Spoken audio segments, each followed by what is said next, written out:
যে মেয়েটা ঘামে দুর্গন্ধ শুঁকলে বমি করে দিত, সেই মেয়েটাই এখন দরজার ওপাশে দাঁড়িয়ে থাকে কারো গায়ের ঘামে ভেজা শার্টটা শুঁকতে।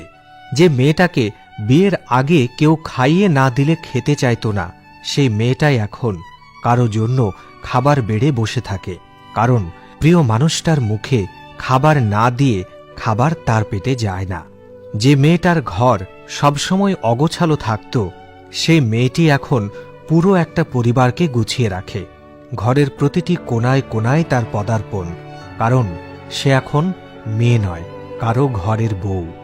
যে মেয়েটার ঘুম ভাঙার জন্য মা প্রতিদিন বকা দিত, সেই মেয়েটি এখন বাড়ির সবাইকে ডেকে তুলে, কারণ এই বাড়িতে তাকে সবার আগে উঠতে হয়।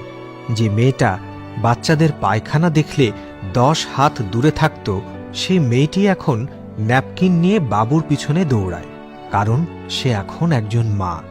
যে মেয়েটা হাঁস মুরগির বিষ্ঠা দেখলেই নাক সিটকাত, সেই মেয়েটি এখন মুরগির খাঁচার তলপ্রদেশে হাত দিয়ে দেখে ডিম আছে কিনা, কারণ তার ছোট্ট সোনামণিটা ডিম খেতে বড্ড ভালোবাসে। যে মেয়েটা কখনো রান্নাঘরে উঁকি দিয়েও দেখেনি, সেই মেয়েটাই এখন পাকা রাঁধুনি, যার হাতের রান্না না খেলে পরিবারের কারোরই তৃপ্তির ঢেকুর ওঠে না।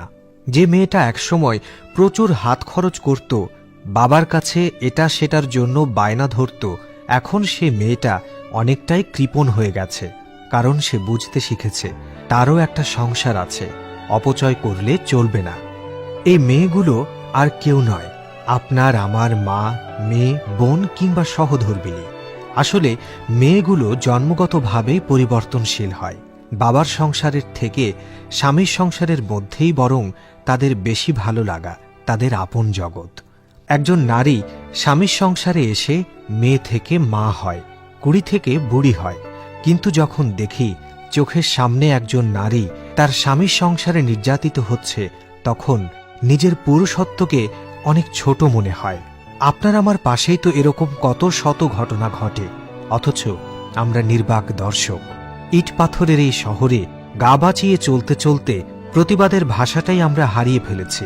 তবু মাঝে মাঝে চিৎকার করে বলতে ইচ্ছে করে, পুরুষ, তোমার বাহুতে অনেক শক্তি আছে বলেই কি শক্তির এত অপব্যবহার তুমি করো?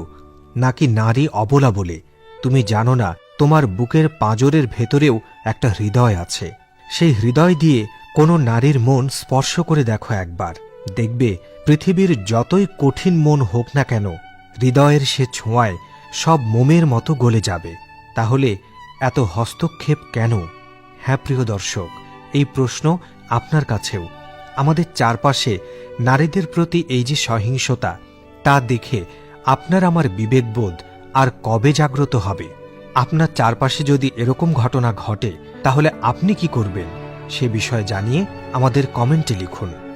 যদি আজকের এই ভিডিওটি নিয়ে আপনার কোনো মতামত থাকে, তাহলে অবশ্যই কমেন্ট করে জানাবেন। আপনাদের যদি এরকম ভিডিও অথবা কোনো গল্প থাকে, তাহলে আমাদের পেজের ইনবক্সে যোগাযোগ করতে পারেন। আশা করি আজকের ভিডিওটি আপনাদের ভালো লেগেছে। যদি ভিডিওটি ভালো লেগে থাকে, তাহলে অবশ্যই রিয়ান মোটিভেট পেজটি লাইক করবেন এবং অন্যদের এই ভিডিওটি দেখানোর জন্য শেয়ার করবেন। সেই সাথে আমাদের YouTube channel Riyan motivate subscribe করতে পারেন।